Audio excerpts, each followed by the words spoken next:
সাহাবায়ে কেরামের জামানায় এবং তাবেঈনদের জামানায় যখন কোনো মানুষ মারা যেত, তিনি বলছেন সাহাবায়ে কেরাম ফাকানু ইস্তাহিবুনা আইয়াতামা আনহুম তিলকাল আইয়াম, সাহাবায়ে কেরাম ওই মৃত্যু ব্যক্তির জন্য 7 দিন পর্যন্ত মানুষকে খাওয়া দাওয়া করাতেন। জোরে বলেন সুবহানাল্লাহ।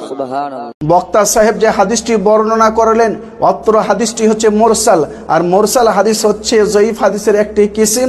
কিছু শর্ত সাপেক্ষে মুরসাল হাদিস আমলযোগ্য, অত্র হাদিসে সেই শর্তগুলো মওজুদ নেই।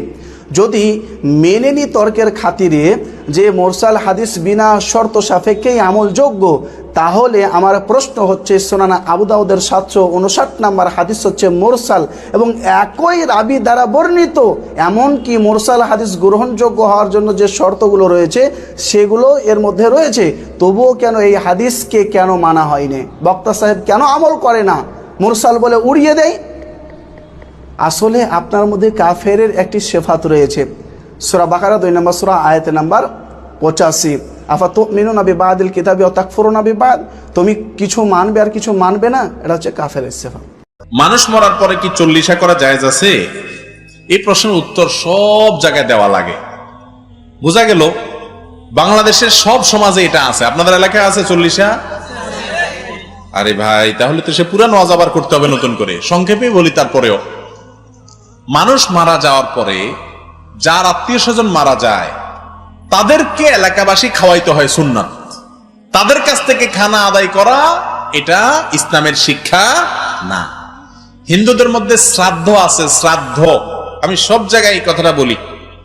আপনি গুগলে গিয়ে লেখেন শ্রাদ্ধ, তালিব বসর অপলা আকার দর পরে বড় ধ লেখা দেন, সার্চ দিলে দেখবেন শ্রাদ্ধ মানে কি।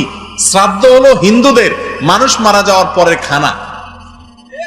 সেই জিনিসটা আমাদের মুসলমানদের মধ্যে আসছে।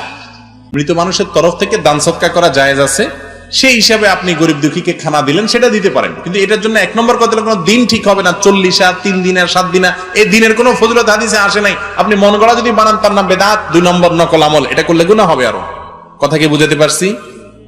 আর দ্বিতীয় কথা হলো যে গরিব খাওয়ানোর নাম দেয়া হয়, আসলে গরিবের তো কোনো বিল নাই। গরিবরা বলে এই চেয়ারম্যান সাহেব খাক, তোরা পরে আয়, ঠিক না?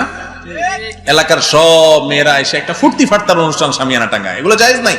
এগুলো হিন্দু থেকে আসছে আমাদের মধ্যে। যাই হোক, সবচেয়ে বড় কথা হলো যে মৃত ব্যক্তির জন্য আমরা দোয়া করব, তাদের পক্ষ থেকে দান সদকা করব, আরো যে আমলগুলো আছে সেগুলো করবো ইনশাআল্লাহ। আল্লাহ তাআলা আমাদেরকে তৌফিক দান করুন।